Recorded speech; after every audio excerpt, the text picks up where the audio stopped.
Well, good afternoon and welcome to the PSUSD Board Foundation Subcommittee meeting. Today is Tuesday, October 27th, 2022. I'd like to call the meeting to order, and can we get a roll call, please? PSUSD Board Member Girardi, Here. Foundation Board Member Bush, Here. Foundation Director Goodman, Here. Foundation Board President Garthier, I'm actually here. Thank you. Oh, we can hear you. Superintendent Sweezy, Here. and PSUSD Board Member Cornett is absent today. Thank you, Monica. Next up is approval of the agenda. Can we get a motion to approve the agenda, please? So moved. We have a motion and a second. All in favor? Aye. Aye. Item number 3 is public comments. Do we have any public comments this afternoon? We do not have any public comments this afternoon. Thank you, Monica. Seeing none, we'll go on to item number 4, which is our information discussion, and we'll have a foundation update, please. Excellent. Okay, I will take it from here. At some point, I would like to be able to share my screen. Let me see. I'm not able to do that. So if somebody could give me that permission after I go through my overview. Thank you. Okay, so we'll just start with a quick office update. I'm sorry, excuse me. A quick office update that Javier Sanchez was back off of medical leave. He worked last week and it actually did not go very well for him. And so his doctor is going to be taking him out of work till he gets his full, or at least more of recovery, so that he's able to do that work. So I just thought I would share that as an update. And we are working very closely with our board treasurer and Edgar and myself to tighten up the financials. We are about a month behind as far as our reporting. And so I would share that, but I believe that we'll get caught up soon enough and we're actually in good shape. I will share that after these couple of topics. First, I'll talk about on-campus, the wellness centers. We are moving very, very quickly. We right now currently are working on Raymond Cree Middle School. It's a humongous space. It's their former, I guess, theater or activity space. What was great about it is it was a blank slate. So it was very easy to come in. We've made all the purchases and our team, they're there every day getting the everything installed and assembled. We have a couple of schools that are in the queue as far as speaking to them, and that is Kauai Elementary School and Della Lindley Elementary School. We have chatted with them, as well as Palm Springs High School. So those 3 schools, we've been in communication. We've done some site visits and talked about the different types of spaces and how they might staff those rooms. Currently, we are at $280,000 in funds raised for the Wellness Center. And Tuesday, we received an email from the Desert Healthcare District that we were awarded $110,000, which was a request that we had put in. $100,000 was for 4 wellness centers. $10,000 was their administrative. They allow for 10% administrative costs, which was very nice. So that's how we got to 110. And then we also received a confirmation that Eisenhower Health has pledged $50,000 for 2 wellness centers. So that's an additional $160,000 on top of our 280, brings us to 440 of our fundraising number. Our total number is 675. So we're on point for us to meet our 3-year goal for that funding. I was actually chatting with Simone very briefly on Monday, and I shared with her that the last cohort or group of schools to get underwriting is Cathedral City-based schools.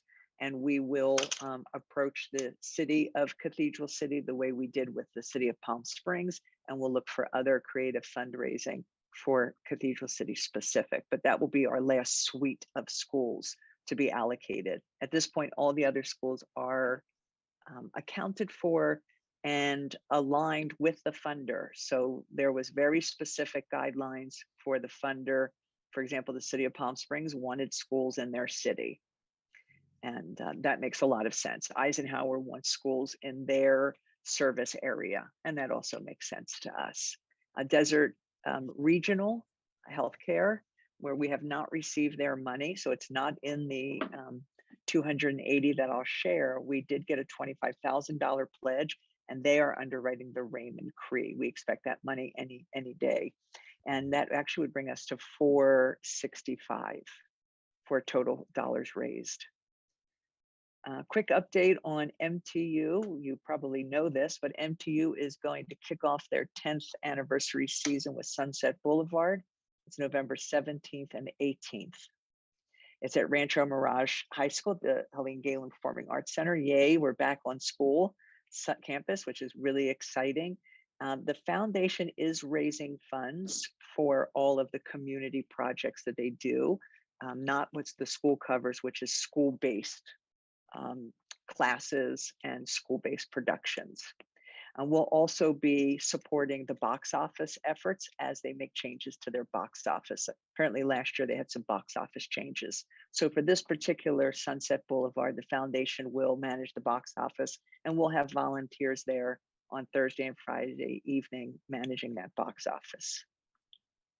We also produced the first trifold for MTU, and we created levels of giving. And those levels of giving are from 5,000 to 10,000, 10,000 to 25,000, 25,000 and above. And they've got fun little names like Director Circle, Producer Circle, Choreographer Circle.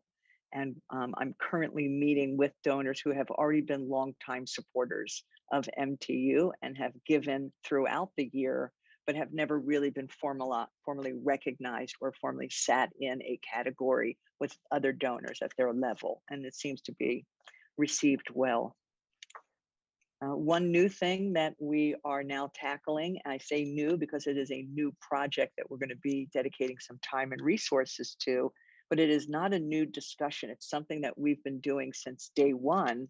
It's similar to the namings. The first couple of years that the foundation established a staff, we went out and secured namings of buildings, and that was in conjunction with creating bequests or endowed funds, but those funds come from individual estates. An example is the Jerry Argovitz Sports, Jerry Argovitz Stadium at Rancho Mirage High School, where they entrusted the school district with $1 million, and that is half in cash up front, and then the other half is in his estate plan.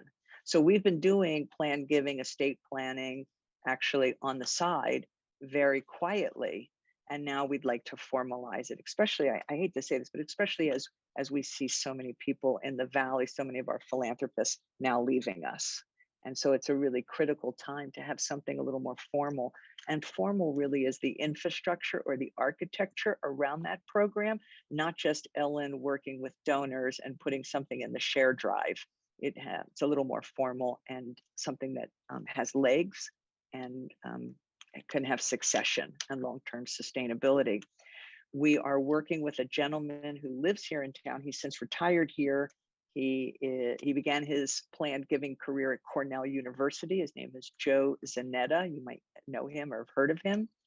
And he's actually I think you were both at the Sunup Rotary, talking to them a few weeks ago. And Joe is this year's Rotary president of that club. So you might have remembered him.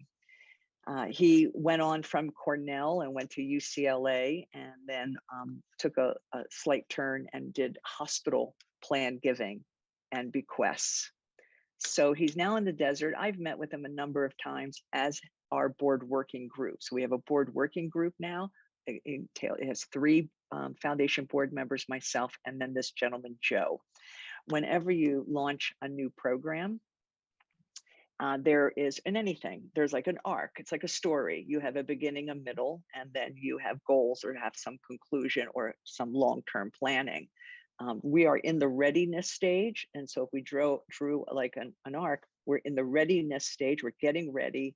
And then we're going to launch our arc. We're going to launch that Valentine's Day, where we will have a breakfast for individuals who will be invited to learn about plan giving, not just about what Palm Springs Unified is doing with plan giving, but plan giving overall. And we'll have guest speakers, and we expect maybe 20 people. Like that would be a sweet spot. Very intimate, be very small, probably do it at the district office. It's invitation. It's not something that'll be advertised. One of our board members today in our board meeting asked, well, I'm 45 years old. I'm only thinking about taking care of my kids. And how does someone like myself fit into planned giving? And it's an excellent question, because in the West Valley, we have a population of 50 somethings that actually have retired here. And they might not have children, and where they might not be thinking of their long-term estate planning. There are things that 50-year-olds can do that are super affordable philanthropically that can benefit a charity in the long run. One example of that is the younger you are when you purchase a life insurance policy, the cheaper it is. And so if you could buy a life insurance policy and have the beneficiary be a charity or a nonprofit, the amount of money that you pay in that premium every year becomes your personal contribution, and then the long-term payoff can be 6 figures. So we gave some examples of that. So we're very excited about it. I think it is important as we really start to dig into some, I don't want to say, some sustainable funds. Right now, what we raise goes out the door, and this is a very nice way to plan for the future. I'll just share really quickly about our SMART program, Student Mentor Resource Training, and we also had a little chat about that at our board meeting today, and really, you know, how the impact an adult can have with a student, especially coming out of COVID, coming out of shutdown, being reintroduced into school populations and social life and critical thinking and all the skills that are needed to interact with our peers. So SMART is in the throes of college applications, and those college applications are UC and CSU schools. Those deadlines are November 30th. And so those mentors are working with every single one of the SMART students to get them to apply to a UC or CSU school. We took a busload of kids on Monday when they had a no school day. On the 17th, I believe, of October, we went to Redlands University and we went to La Sierra. Beautiful schools. And if you haven't been to La Sierra, I will just share, this is just my personal experience of La Sierra. Very, very, very small school, very small campus. It is a Seventh-day Adventist university, and they actually have a satellite here in the desert. They bought the Braille Institute building in Rancho Mirage, and that is their satellite campus for criminal justice, right? I think that's, no, is that what it's called? I think it's criminal justice. And there happened to be a student who was interested in criminal justice. And so this student, who's a Desert Hot Springs high school student, could very easily go to college here in the desert. La Sierra has a very, very, very generous grant program. It is need-based and it's merit-based. And when they ran the numbers, usually when you go to a college tour and you sit there with the admissions, you know, they're putting numbers out like at Redlands. And the first thing everyone sees is $50,000, $35,000. And really our audience, our kids, our families, they just shut down. That's like, how in the world will I ever get that money? And La Sierra just started to subtract, like the duck. You get this and you get this and you get this. And the average student at La Sierra maybe pays 10% of whatever their costs are, or that is what is left for them to raise locally through local scholarships. So it was really interesting how the sticker price went from here, and all of a sudden our students were like, oh, you mean I might only need $7,000 to go to college? It was very, very attractive. It is a super good pre-med school. It's connected to Loma Linda, and I really would consider driving a lot of our students there if possible. thought it was really great. You probably heard about the drone camps. So the first drone camp of this school year, not over the summer, but this school year, and it was teachers and staff got trained. It was at Palm Springs High School. We had 37 individuals there. I'm just curious, has anyone on the Zoom actually attended one of the drone camps? Very good. Okay, let me just share this drone camp. It was like amazing. So they split the group in half. Half of the group goes and they do instructional. And half of that group, after their instructional, they take their exam and they will either qualify or not for their FAA license to be able to fly drones. The other half is in the gymnasium and they are moving through a variety of stations. So one station had the John Wick stunt studio, and they had the instructors from the stunt studio at the event or at this training, and they are flying drones overhead and they're filming. And all the students get to do that. So they're learning how to fly drones. One station is, okay, here's how you fly. You lift off, you take off, you fly, you turn, you stop, you move up backwards, you go forward, you land.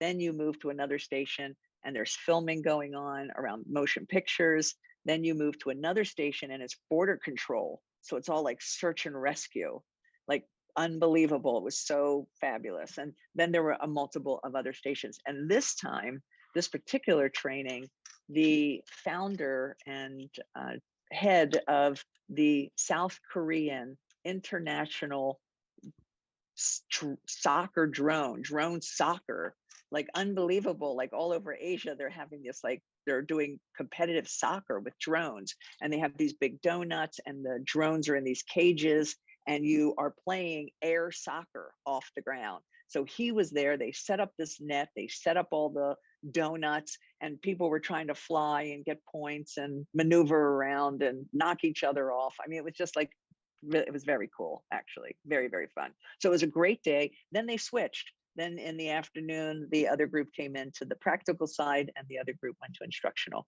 I would say it was worth every single penny. I've run into teachers since I've been in schools this week who were thrilled to have been participating. And I think our kids are going to love it. The other thing this guy said, and he lives here locally, his name is Skip Fredericks. He said that there are 18 verticals. There are 18 different types of careers with the world of drones. So he calls them 18 verticals. All 18 of them are here in the desert. It's one of the reasons he's here in the desert. He moved here from LA. So all 18, agriculture, wind and solar, right? So they're flying drones over agriculture to look at their crops and their water, wind and solar, search and rescue, Amazon delivery that's going to be piloted in California. So I think it's the future. That's just my personal opinion. That's what we've been doing on a programmatic, or I should say project-based. And I'll pause there before I share numbers if anyone has anything like to add or questions or any thoughts. Anybody have anything? Just don't want Ellen to catch her breath. There are so many programs, so Right. much going on. Actually, you know what? I remember one of the board members, this is light. This is actually pretty light because remember did one, it was 12 different balls flying in the air at one time. And so this is pretty good. Thank you, Kathy. I don't have access to screen share and I would love to share the numbers with everybody. Thank you. Got it. Yep. There you go. Very good. Okay, John. So hopefully you'll be able to see this. Is that big enough? So we track this every month, and it is basically our revenue against our budget. And it's just revenue against budget. It's not our expenses. So you will notice that there are some things that we just, out the gate just ran with this year.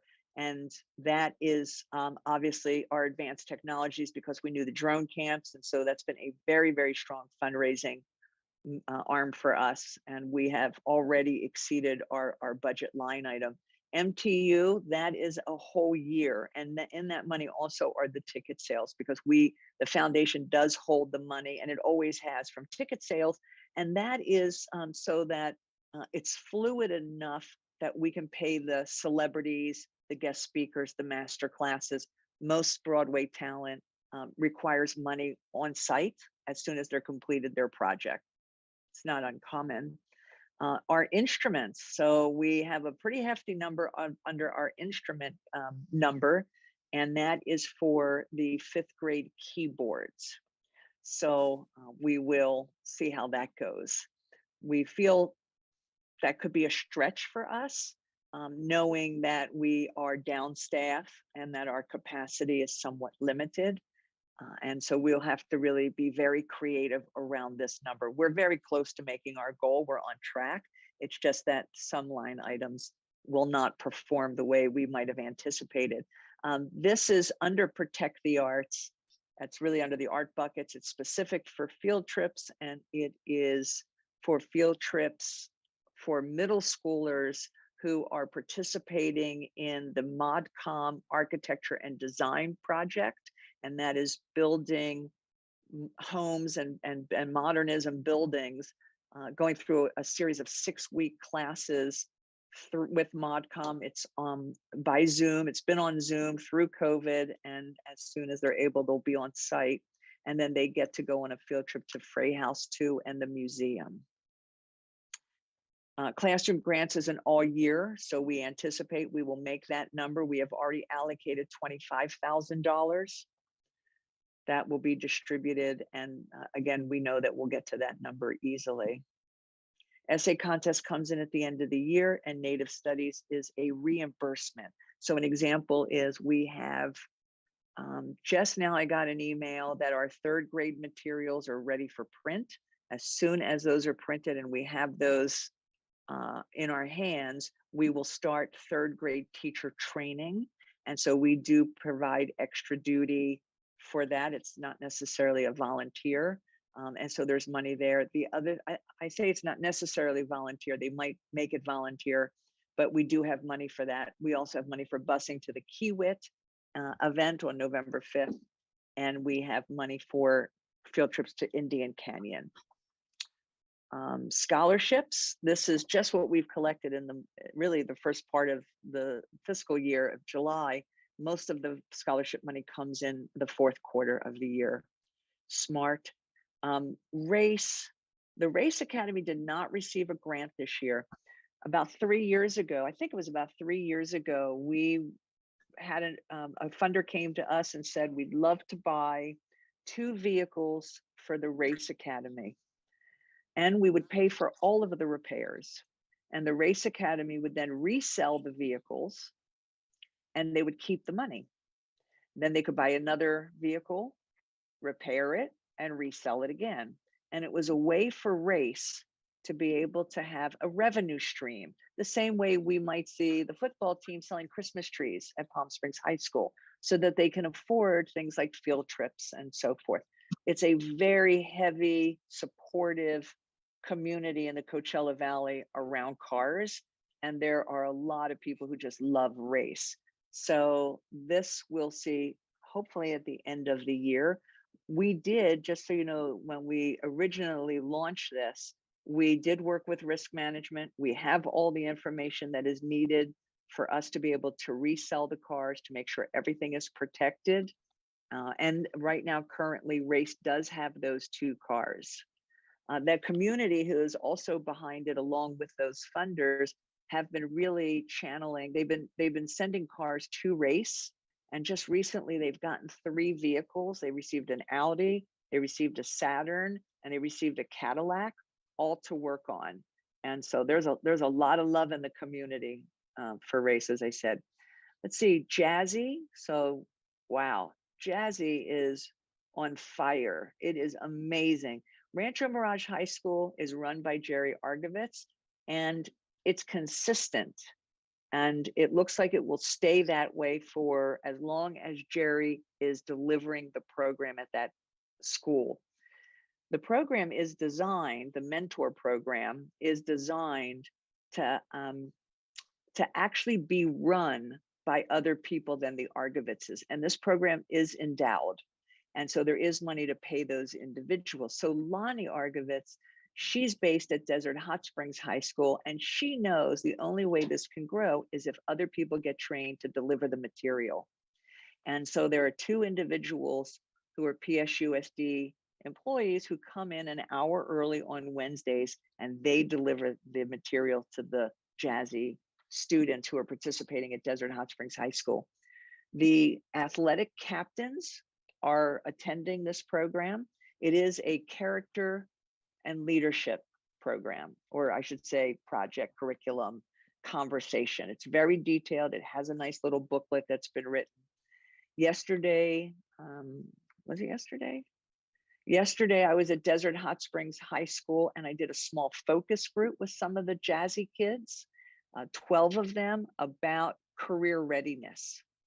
And these young people were just points. They were on point. They were dressed nicely. Fellas had ties on. I mean, it was, they shake your hand, look you in the eye. If you have not attended a Jazzy program at either Rancho Mirage High School or really Desert Hot Springs, that's really, I'll tell you, I think that's the future, is what's happening at Desert Hot Springs High School. And I props to Omar for supporting that effort. Wellness centers, you'll see we've exceeded our budget number there. And then our miscellaneous and our various things in fundraising. Very happy to say, and our board was also very happy because we surely didn't expect this number, but $42,000, almost $500 is the gross number for one night out. Now, one night out checked all of the boxes. Everything we wanted to accomplish, we checked those boxes. And I did tell everyone that this, the 42.5 that came in, 42,000 is going out. There's a very, very good chance that 42,000 will go right out the door. And that was anticipated. This event was a acquisition strategy and a friend raiser. It was a way to love up our donors. It was something that we wanted to have legs and create a franchise. And I believe that we landed on that. We had 75 people fill out the survey, which is really not a lot on the scale of 600 attendees, but 75, it gives us a very nice dashboard. And we are seeing some consistent comments. We knew registration was a challenge. We knew parking was a challenge. I think all the other little things are things that were just so small and so minor. More cocktail tables and high top tables, more seating outside, that sort of thing. People loved it. And we even got some people who suggested cities for next year. So overall, you'll see that we have raised $516,542 against the 780. And I think today it's about 62%, 60% to budget. So we're in good shape. And I will stop there. Awesome. Thank you very much, Ellen. Well, if we don't have any other items under information discussion, the next item is member comments. I would, if I could, President Girardi, show the MOU Sure. revisions. Just let me see here real fast. They're very minor, but I know everybody's anxious for us to keep moving this process forward. Sorry, you get to see my messy desktop for a minute. Okay. Oh, Go ahead, Ellen. oh, would you like me to? Oh, I can you see the screen? Yeah, yeah. Okay. So the changes are very minor. Replace the word pilot, where it says pilot new initiatives that are unfunded or underfunded, with fund.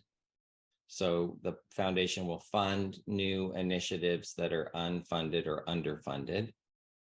And then just kind of cleaned up this last sentence, number 3, saying that the foundation would function as the fiscal agent for external funds that have been raised and providing fiduciary administration of such resources. And so Ellen just referred to that with MTU. So it says the same thing, but just kind of, we rephrased that better. last line. And those were the only two changes.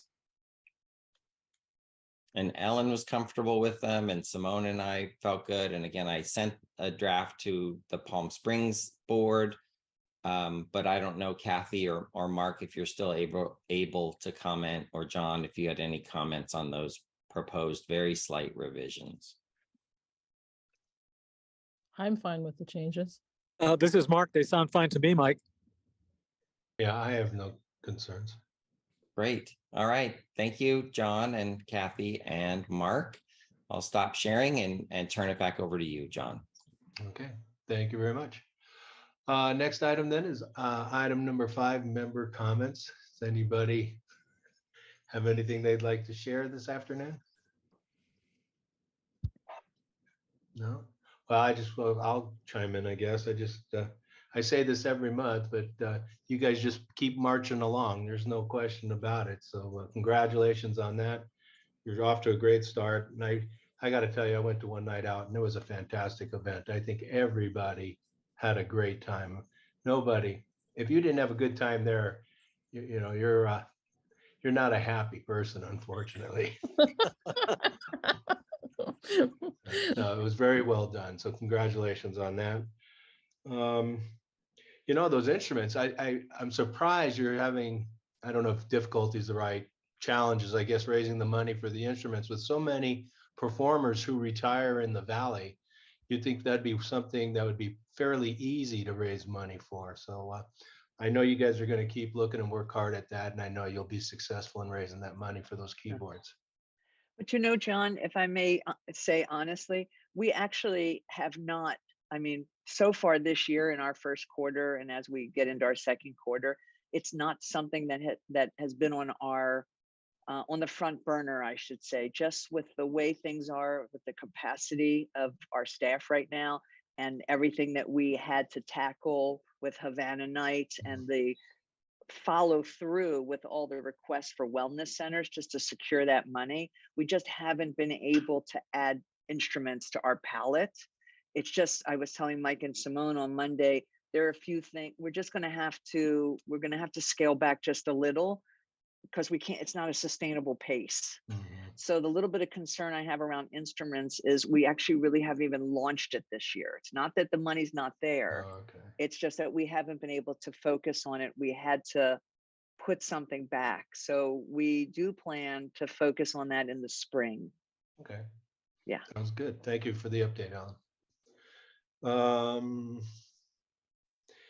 Thanks for the heads up on Sunset Boulevard at MTU. I was unaware of that. And that's a pretty ambitious undertaking.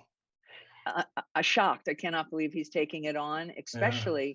So I think during COVID, he wasn't, David wasn't able to attract. I don't think anyone was able to attract. I don't know, but I would think it would be difficult during COVID when everyone's on Zoom to attract new talent when it's audition based. So MTU is like audition based, and the interview process. So he's literally starting over. It's a much smaller cohort this year than prior years. And the girls are I think mostly first year. The young men who are there have been maturing. So we're going to see young men have, talent we haven't seen in the past, but the girls have a long way to go. It is very ambitious. And then Karen Mason, who is the understudy for Glenn Close on Broadway, she's going to be the Broadway veteran who will be at the performance. But it is very ambitious. I'm pretty shocked he chose it. Yeah. I will also say that he did get the very first rights in the country to produce the prom this spring, which is very exciting. It is a Tony Award winner. Actually, some of our local residents are producers, so they're funders for the prom. And nice. I think that's going to be, by the time spring comes around, that's going to be a great show. Okay. All right. Well, that's all I've got. Thank you. Please express our thanks to all your board members for their commitment and their hard work. We really, truly appreciate it. Kathy, Mark, Simone, you guys have anything you want to add? We're just trying to keep up with Ellen. You're right. He's been busy. All right, well, with that, we'll go to the next item, which is approval of the Board Foundation Subcommittee meeting minutes from September 15th, 2022. Could we have a motion to approve those minutes?